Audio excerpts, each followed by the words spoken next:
Hey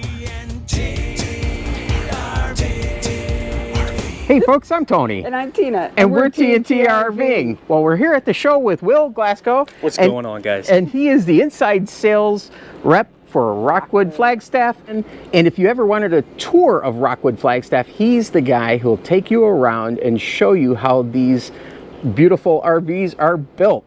But he's going to take us around and show us some of the differences between how Rockwood does it and how some of the competition does it. Absolutely, Tony, that's right. And we've got a lot of things to show you today. So I want to point out first what's taking up the bulk of our display here today. What we're looking at is two different types of roof construction. First, the beaver puke industry standard, and then our Rockwood Flagstaff way of construction, okay? Now, like I mentioned, with this, you're going to have wood trusses with rolled fiberglass insulation, which, if you ever get any kind of moisture or water leaks, is a breeding ground for mold and mildew. Now over here, the Rockwood and Flagstaff way of doing things. Aluminum framing, high density block foam insulation, better insulating, better sound dampening. Now, the biggest thing to notice though, Tony, perfect, right? 4.5 inches of block foam insulation, high density block foam insulation. Tony, go ahead and pick this one up. Oh, man. Pretty light, right? Super light. Two fingers, look at that. 35 Nice. pounds. Now, Tony, come on over here. I want you to bend your knees a little more, though. Actually, it's a lot heavier. 95 pounds. Now, I'm not good at math, but I believe that's 110% heavier. That's crazy. So that's just one small difference with a Rockwood and Flagstaff product. Now, this machine behind me, okay? We've got a cool little flyer for you to look at. Here, take a look there. Pressurized seal checks on every unit. Now that's exactly right. Every single unit that comes off the Rockwood and Flagstaff production line gets this sealed tech test. Now, the traditional way of finding leaks is maybe a rain bay. We talked about that earlier, right, Tony? Yes. But what this does, it helps prevent, or excuse me, helps expose those leaks that you might not find till that first torrential downpour. That first drizzling like we had today, you might be okay. But last night we had a pretty good downpour, right? I don't know if those units will make that. Tony, what are we looking at? We're looking at a front cap. Now what's different about this front cap? This has got a spray foam on it. That's exactly right. So in any construction of an RV, a slide out, a front wall, a rear wall, a front cap in our case, is always a less insulated part of the wall.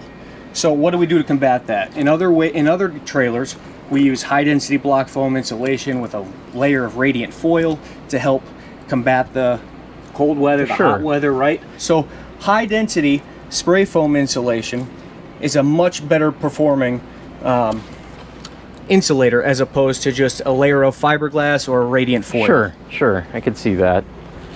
I like that. All right. Let's take a peek over here to our suspension station. Now, a lot of RVs in the industry use, towables in the industry use a leaf spring construction. And with leaf spring construction, there is a lot of maintenance parts, a lot of use of shackle brackets on how they mount it. So on all of our travel trailers, we use a Dexter torsion system, okay? Now we've got a nice little display here.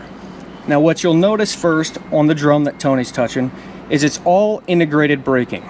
It's an independent suspension.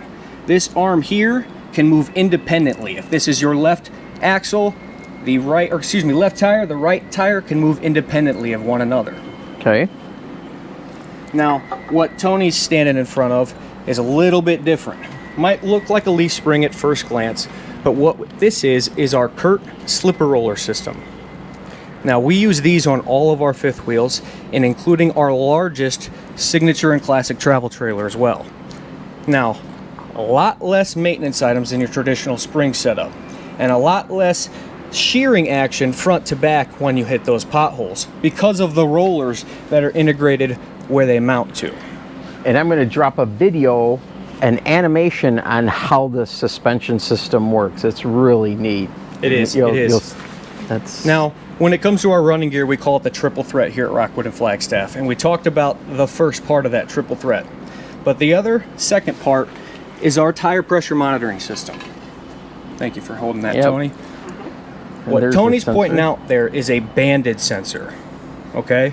Now we're talking about the differences today. A lot of people in the industry have tire pressure monitoring, but how they do it is with a valve stem sensor. So valve stem sensor is great, but they're a little less reliable in terms of temperature fluctuation, right? You might wake up on those colder mornings and get a lower reading.